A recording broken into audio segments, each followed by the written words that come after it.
Assalamualaikum warahmatullahi taala wabarakatuh. Assalatu wassalamu ala asrafil anbiya'i wal mursalin wa ala alihi wa ashabihi ajma'in.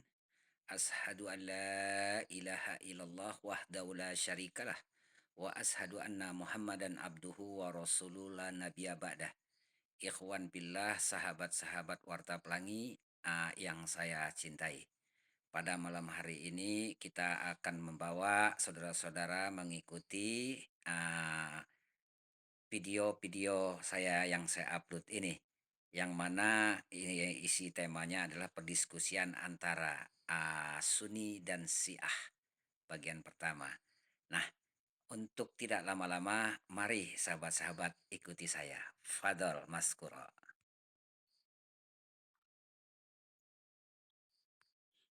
Kitab hadis ya itu lalu dijual dalam artian ini nih memakai hadis untuk mencari kesalahan sahabat, ya kan?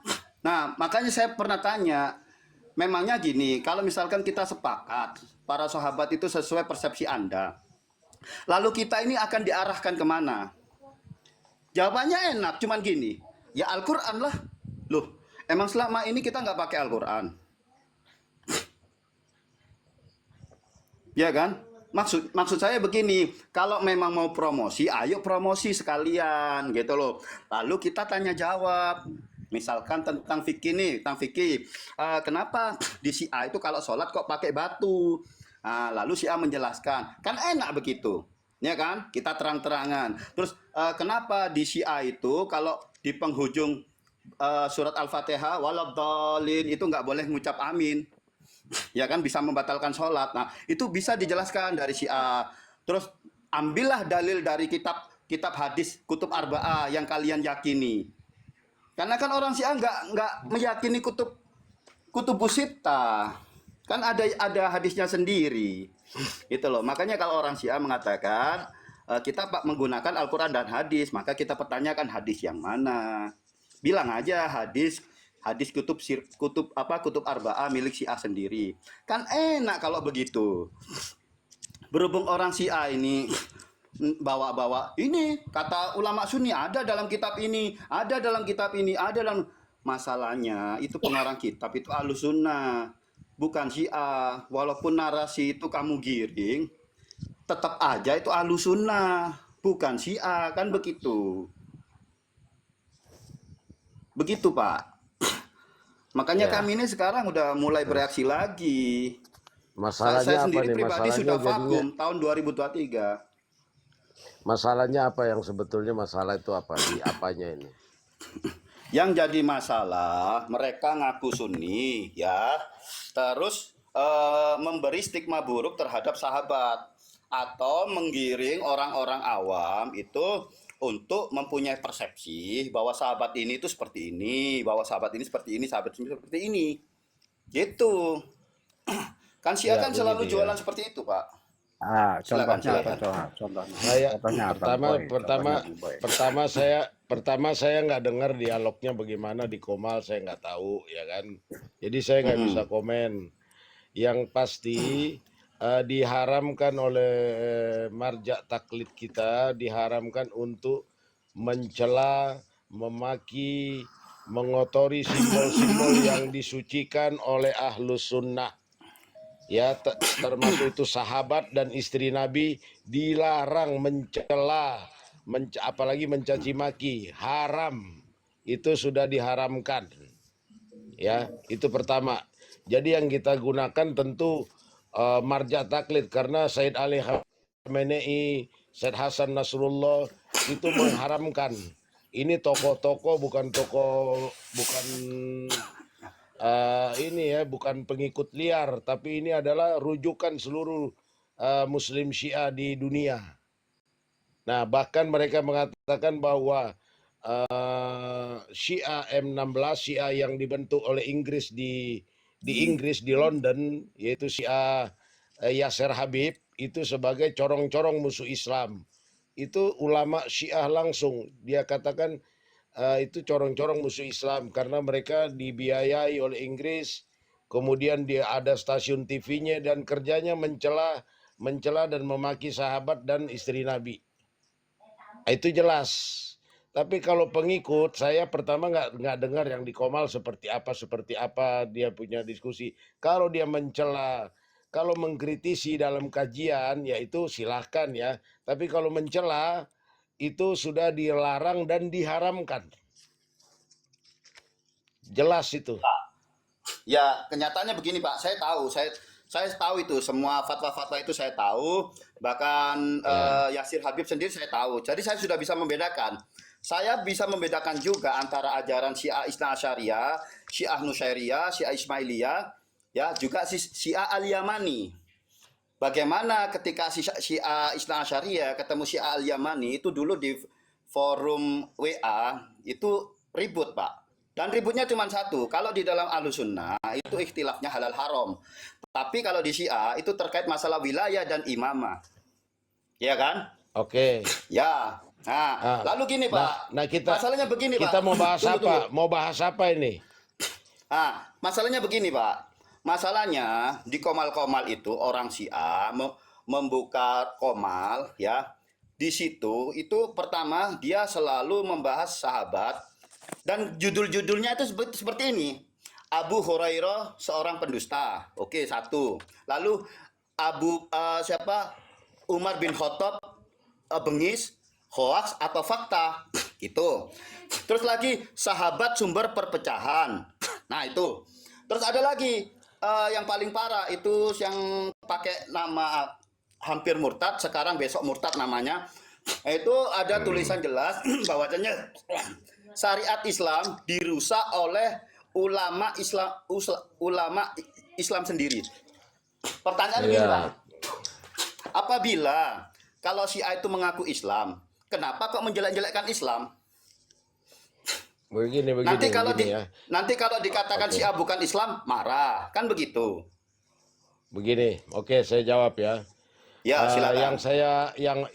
Yang saya sudah masuk itu hampir murtad. Hampir murtad itu saya kenal di Komal juga ya, walaupun banyak ikhwan Syiah yang tahu dia.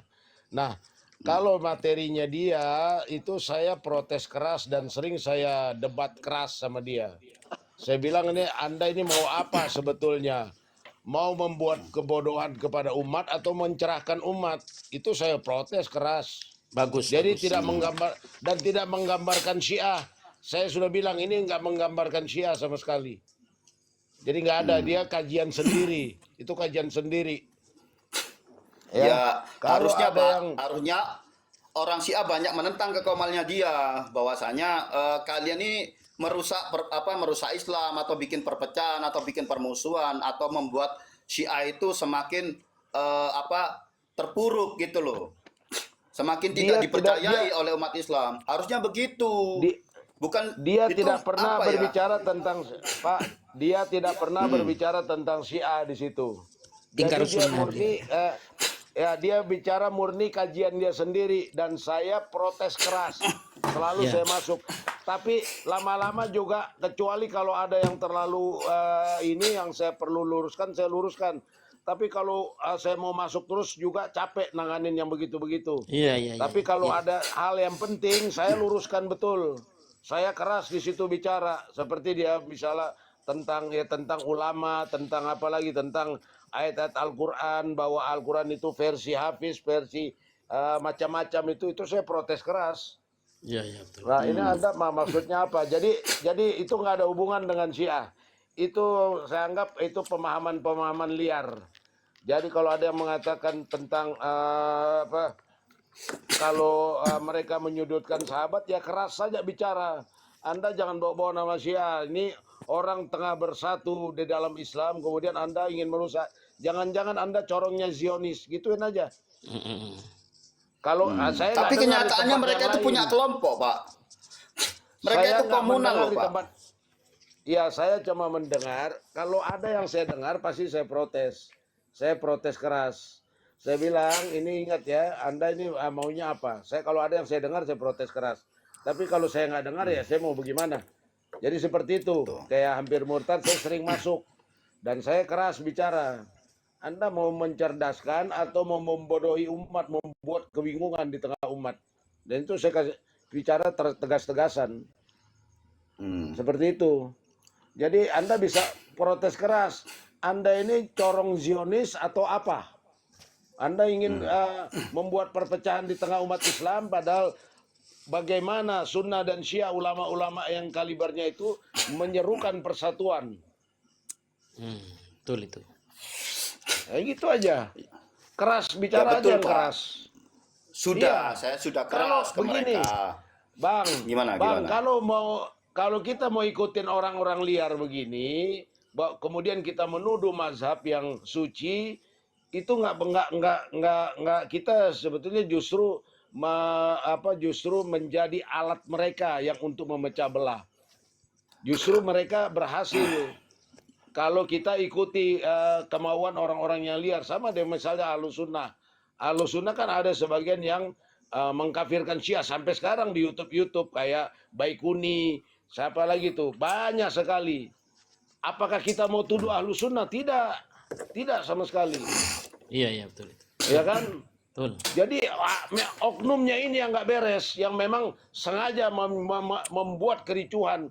Ulama-ulama Ahlus Sunnah sebetulnya ketika dia muncul di dalam sejarah bukan untuk justru untuk mendamaikan kelompok Syiah yang mengikuti Imam Ali dengan kelompok Muawiyah. Itu terbitnya Ahlus Sunnah, lebih kepada untuk mengayomi. Gimana Ahlus Pak? Sunnah. Nggak, jadi terbitnya Ahlus Ahlus Sunnah Sunnah itu dari mana? lebih kepada untuk mengayomi kedua kelompok waktu itu yang bertikai besar. Nah, itu baru Itu betul Ahlus Pak. Sunnah. Soalnya begini Pak ya. Nah, Maaf ya, saya dengar dulu. ya silakan. Jangan sampai Ahlus Sunnah ditunggangi justru oleh Wahabi untuk memecah kebencian yang berlebihan terhadap Syiah. Sementara Syiah ini hanya oknum-oknum sebetulnya. Nah, ini yang harus kita cermati. Makanya kita harus pegang kepada ulama-ulama yang lurus. Bukan ulama-ulama yang mulutnya kotor. Ustadz-ustadz yang mulutnya kotor. Termasuk Habib juga kalau mulutnya kotor saya akan lawan. Walau dia anti Syiah saya lawan. Ini mulut bukan nggak benar ada keturunan Nabi memperuncing persatuan umat Islam dengan fitnah-fitnah. Tidak benar itu. Ini umat Islam ini sepanjang sejarah Pak, 1000 tahun lebih umat Islam ini masuk di dalam. Jadi begini, kalau Bapak mau lebih sederhana, di zaman sahabat saja itu timbul fitnah luar biasa. Sahabat saja bisa masuk orang memfitnah. Memfitnah bagaimana mereka bertikai semua, saling tuding. Bagaimana kita yang sudah jauh dari mereka? Kalau kita tidak lebih waspada, tidak mengindahkan ulama-ulama yang concern dengan Islam, yang dengan rasa persaudaraan, maka kita akan masuk dalam fitnah-fitnah orang-orang munafik. Munafik ini nggak bisa ditebak Pak. Al-Quran sendiri langsung memberi, ada ayat Al-Quran yang memberitahu tentang adanya orang-orang munafik di sekitar Nabi, yang mereka itu sangat kemunafikannya. Bahkan Rasulullah tidak tahu. Nah, apalagi di zaman kita ini gitu. Kita harus lebih waspada dengan manusia-manusia yang memecah belah ini umat. Harus sangat waspada. Dan kalau bisa kita peringati langsung. Kalau mengajak permusuhan yang sedemikian rupa. Saya rasa cukup begini Bang ya. Cukup sekali Syiah difitnah selama revolusi Islam Iran, difitnah sedemikian. Dia bantu Palestina, dia hidup dengan membantu Hamas, membantu gerakan umat Islam yang tertindas di muka bumi termasuk Bosnia. Itu peran Iran luar biasa di Bosnia menyelamatkan dari pembantaian Kroasia waktu itu Serbia. Sehingga bendera Iran itu dengar lu, dipampang tinggi-tinggi oleh negara Bosnia. Karena apa? Bantuan Iran luar biasa sehingga genosid di Bosnia itu bisa dihentikan. Ada perlawanan. Jadi panjang perjalanan ulama-ulama Syiah, negara Syiah Iran itu membantu sesama Muslim itu panjang sekali. Tapi fitnah tetap ditabur oleh Wahabi, oleh kelompok-kelompok Wahabi yang ISIS ya, Wahabi yang jahat. Ada Wahabi juga mungkin yang baik, yang mereka menutup mereka punya mulut, mengunci mulutnya. Tapi ini kebanyakan nih Bu, yang ngaku-ngaku Salafi ini memang senang dengan perpecahan. Khususnya dia senang terjadi perpecahan dengan Syiah karena ya, jadi kembali seperti itu. Maksud saya, indahkan ini persatuan persaudaraan. Kalau ada yang membahas sahabat atau melecehkan istri Nabi, langsung saja teror dia punya mulut. Kalau nggak bisa katain, kamu ini apa tujuannya? Memecah belah seperti ini, merusak ini, apa tujuan Anda? Anda kalau mau diskusi yang baik, silahkan, ada forumnya, ada kajiannya. Tapi kalau tujuannya mencaci maki, ini Anda perusak, Anda musuh, Anda corong Zionis. Begitu saja. Kalau sudah memecah belah tanpa... Ya. Keterkaitan dengan pembelaan negara ya. Tapi dulu kenapa ya waktu Azerbaijan perang dengan Armenia, itu kenapa Iran kok nggak membantu Azerbaijan? Padahal Azerbaijan itu 85% penduduknya menganut Syiah loh. Saya jelaskan makanya. Prinsip di dalam Syiah ini, prinsipnya adalah membela yang benar. Bukan membela sesama kelompok, tapi ke dalam keadaan zolim. Aliyev itu presiden Azerbaijan dinilai oleh Iran itu justru yang salah di dalam masalah perbatasan, masalah wilayah. Armenia malah dia bela yang Kristen. Karena dianggap bukan juga bela frontal, tetapi secara diplomasi dia lebih berpihak kepada Armenia. Walaupun tetap menganjurkan perdamaian. Jadi nggak ada serta-merta Syiah itu dia bela, nggak bisa. Kalau dia dalam keadaan batil, seperti contoh Yasser Habib di Inggris itu jelas-jelas dikatakan corong musuh-musuh Islam itu. Itu dia dianggap apa? Itu diperangi boleh. Karena apa? Memang menyerukan perpecahan di tubuh umat Islam.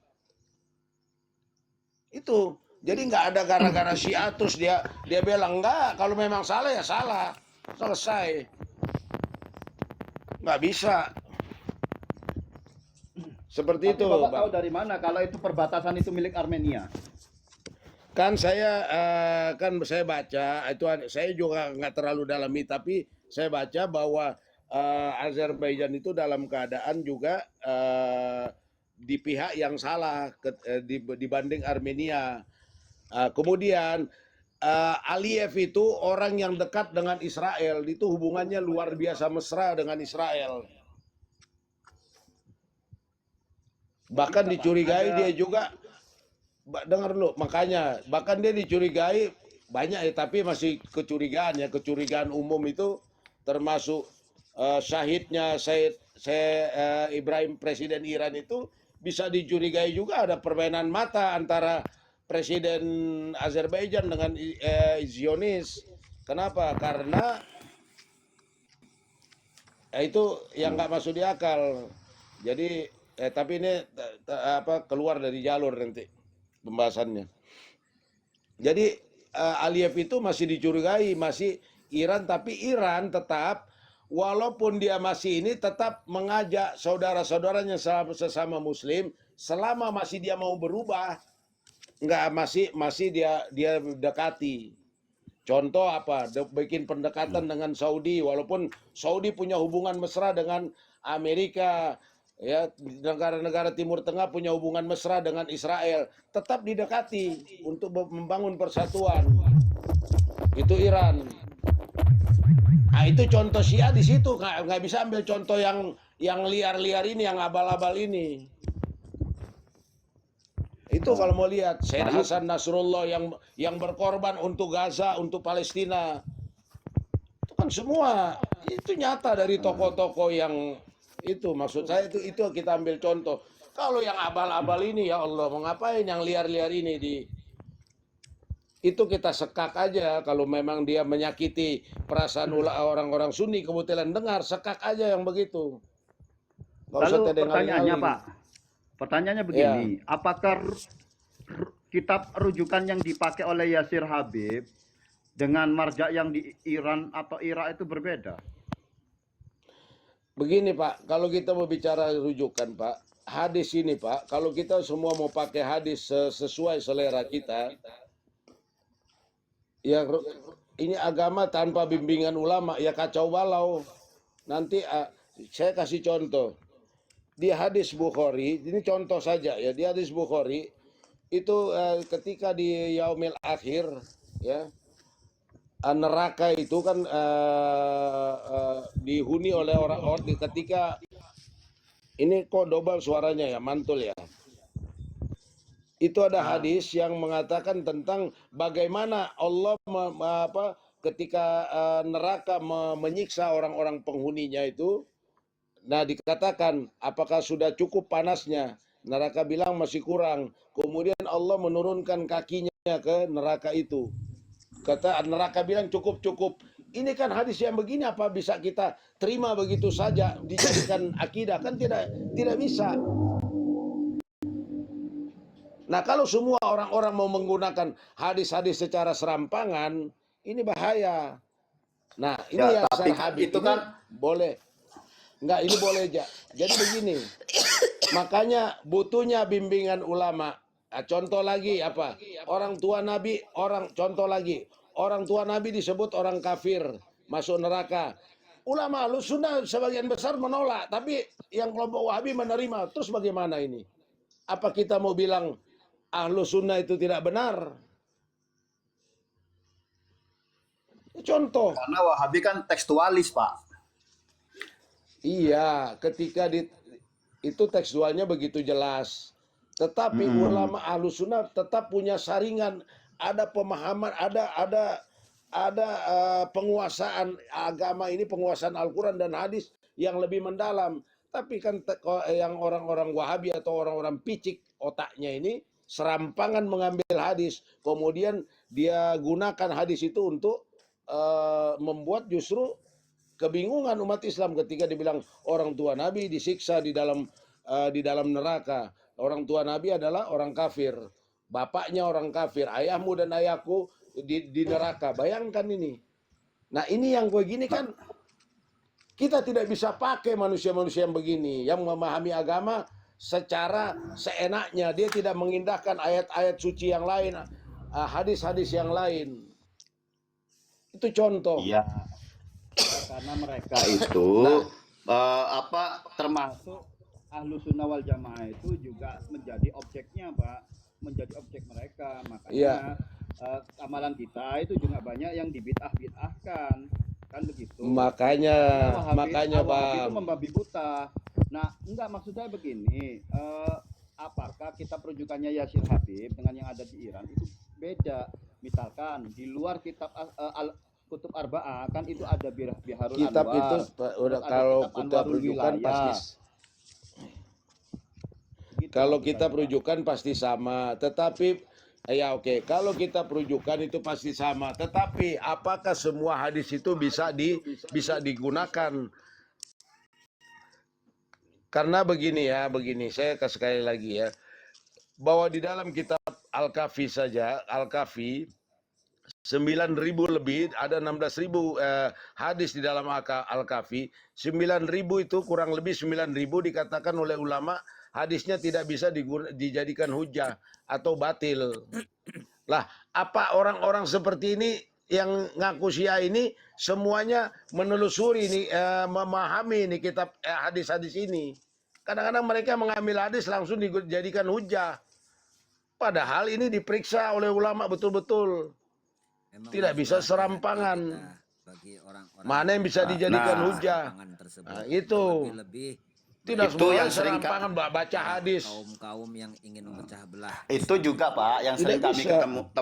temui pada orang-orang Syiah. Artinya begini, mereka itu sok-sokan mengkritisi kitab-kitab Ahlussunnah, ya kan? Tapi kenapa Ya, sih kok tidak ya. mengkritisi kitab mereka sendiri gitu loh?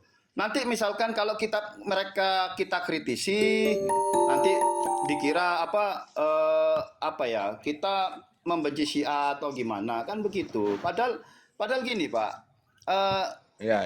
Ini ya, kalau saya tangkap ya, narasi-narasinya orang Syiah itu setiap berdialog, jadi seolah-olah kita yang tidak berwilayah atau menjadi pendukung Sayyidina Ali ketika setelah wafatnya Nabi, itu seolah-olah kita itu apa ya, pengikutnya Muawiyah. Padahal kenapa sih Syiah itu kok tidak mempertimbangkan para sahabat yang tidak mau terlibat di dalam perseteruan antara Ali dan Muawiyah. Contoh ada Ibnu Abbas, ada Ibnu Umar, ada Sa'ad bin Abi Waqqas. Kan banyak sahabat-sahabat yang tidak terlibat. Kenapa Ahlus Sunnah Ya, di luar Syiah, ya kan?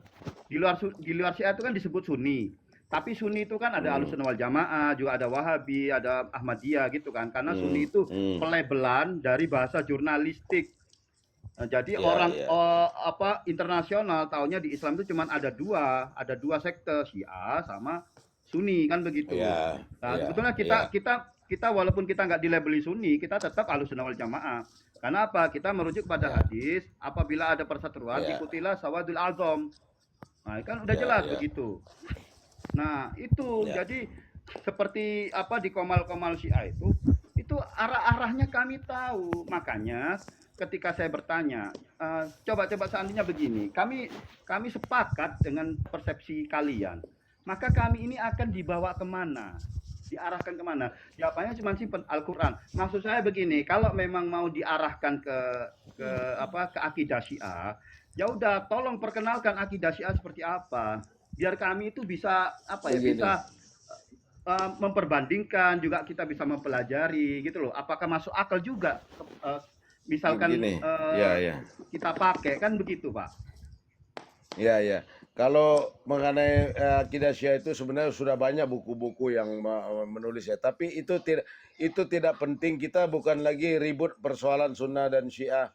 Tidak terlalu penting yang seperti itu. Yang terpenting ini adalah persatuan umat, persaudaraan umat Islam. Karena sudah terlalu lama umat Islam itu cakar-cakaran, ya, dan tidak menghasilkan apa-apa kecuali makin terpuruk, saling berbunuh-bunuhan. Itu sudah cukup catatan sejarah yang saling memfitnah, yang Sunni menuduh Syiah itu hianat, yang Syiah menuduh Sunni hianat. Ini nggak habis-habis, tidak akan habis-habisnya.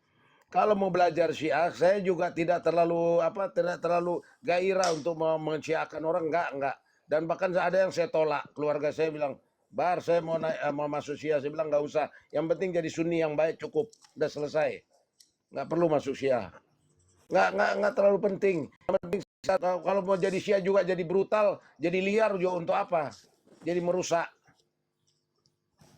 Jadi nggak terlalu penting itu. Kita angkat bendera Sunni seolah-olah kita sudah beragama yang benar. Syiah seolah beragama yang benar. Tapi padahal kita saling tikam, saling merusak itu citra Islam. Yang terpenting adalah Islamnya. Sunni hanyalah jalan menuju Islam, Syiah jalan menuju Islam, dua-dua menuju Islam. Nah, Islamnya ini yang kita pertaruhkan, bukan mazhab Sunninya, bukan mazhab Syiahnya. Itu yang kita pertaruhkan, Islamnya. Imam Hussein adalah imam yang diagungkan oleh khususnya Syiah, walaupun Sunni juga mengagungkan. Apa? Dia mau korbankan dia punya diri bukan untuk siapa? Untuk Islam. Anak-anaknya, keluarganya untuk Islam. Itulah kita peringati itu karena apa? Dia memperjuangkan untuk Islam, bukan memperjuangkan untuk mazhabnya atau untuk kelompoknya, tidak sama sekali.